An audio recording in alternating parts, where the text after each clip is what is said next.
the category Women of Europe in Power Awards. I can indeed. Thank you very much. It's my great honor to announce that Dr. Angela Merkel has won the Women in Power Award for her work in promoting and fostering European integration, as well as playing a decisive role in managing the crisis in the European Union in her 16 years of German chancellorship. Thank you, Pia, and congratulations to Dr. Angela Merkel, who was a little bit too busy to join us today, but was very grateful for the honour. So we wish her all the best with her retirement. Pia, thank you so much. And Helen Brand, thank you so much for joining us. And we can move on now to Women in Action, zooming in on women undertaking extraordinary actions at grassroots level. With 3 shortlisted nominees in this category. First, Jenny Rasche, founder and chairwoman of the Association Kinderhilfe für Siebenbürgen. Through her work, Jenny has been tirelessly helping to integrate Roma children in Europe. She's made sure that hundreds of Roma children learned how to read and write, and she's also been helping have houses renovated and water pipes built. The next one up is Inita Zimela. She's a Latvian judge at the Court of Justice of the European Union, and she's also the founder of the Institute of Human Rights at the University of Latvia. And the third one is Gina Miller, a well-known activist and anti-Brexit campaigner, known mostly for holding the UK government accountable on more than one occasion. So for more on this category, I'm delighted now to welcome Elizabeth Adams. That's the president of the European Federation of Nurses Association, the federation that won the Women in Action Award, of course, back in 2020. Hello to you. And also I'd like to say hello to Snežka Kvadlich-Mihajlović, the Secretary General of Europa Nostra. Lovely to see you both.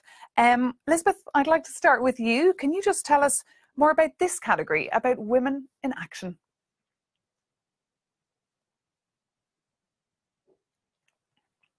I think you're on mute there. Yeah, no problem. Thank you very much for this lovely opportunity to join you this evening and, of course, to be here with you and the great panelists and the distinguished members as well. And really, you know, the European Federation of Nurses had the great pleasure to win this award last year on behalf of all nurses across Europe. So it was recognition of every single nurse on the ground and the work that they continue to do. It was a privilege and a pleasure to all nurses. It just brought joy to many people's hearts. So this Women in Action Award is really an important category. It's about the extraordinary work and actions at grassroots level. And often when we're trying to do equality and parity in roles, we're looking upwards.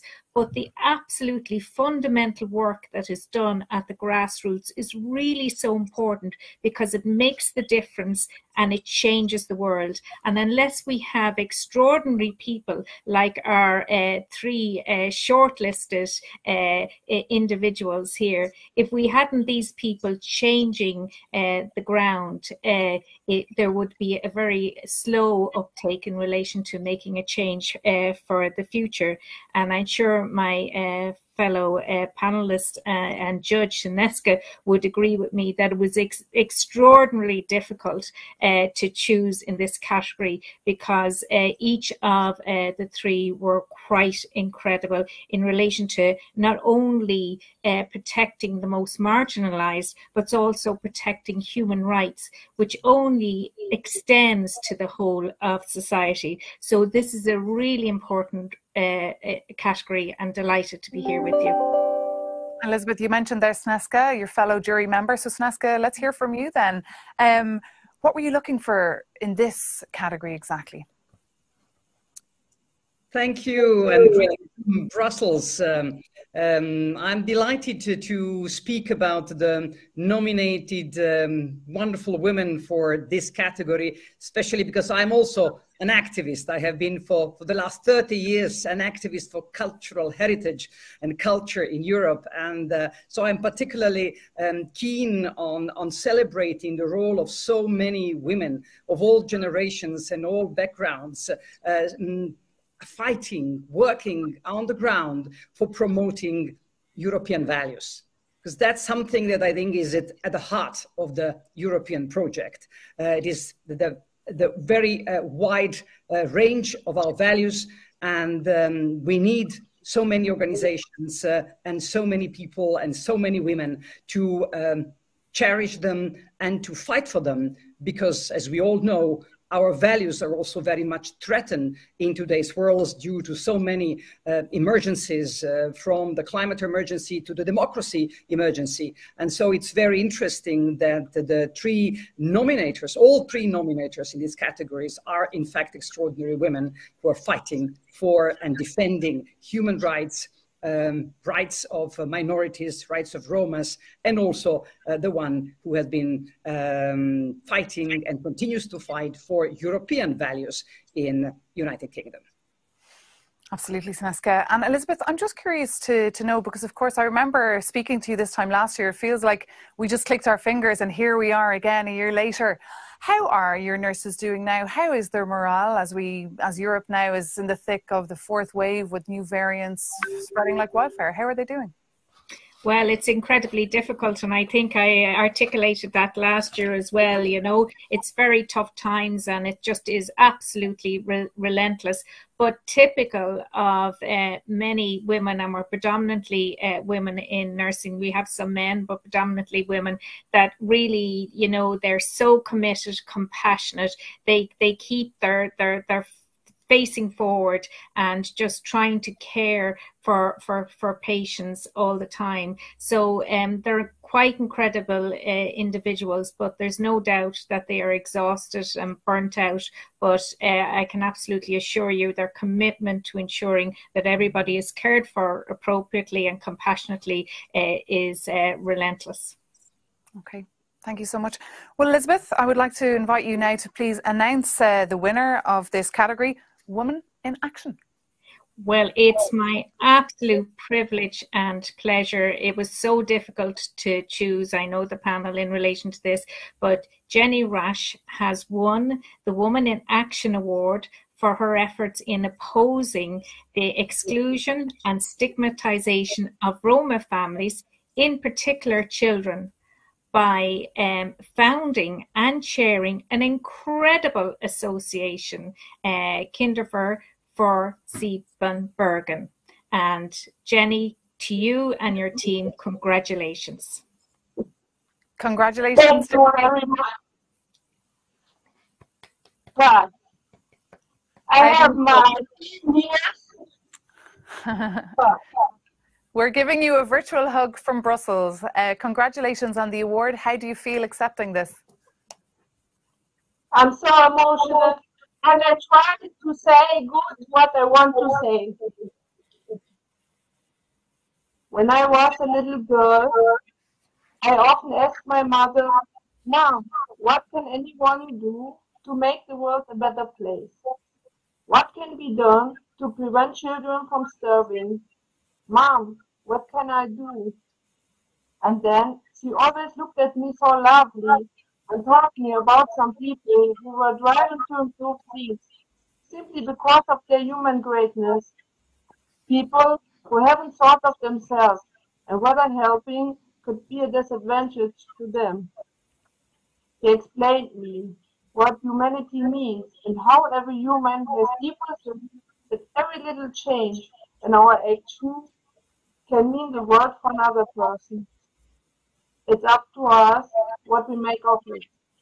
And that, as long as I wish for it, I can learn everything.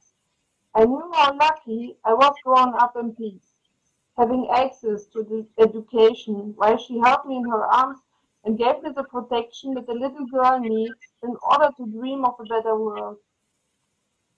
It would be many years before the dream of my childhood was allowed to move back into my life and take its place.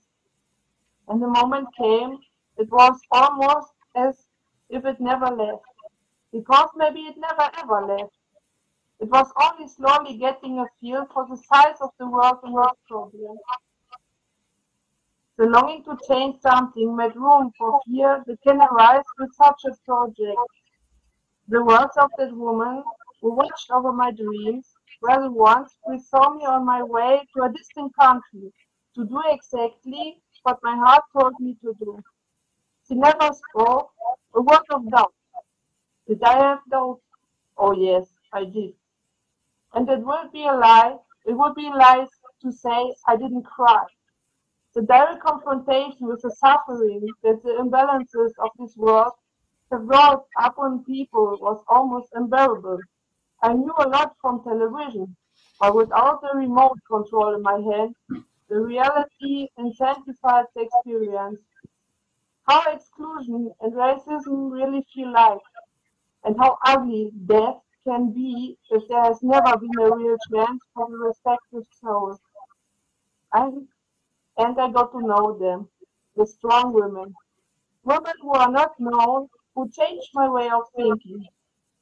I will never forget the dear face of Buni, an old dear soul on the edge of Europe who spent her life in a little hut in bitter poverty.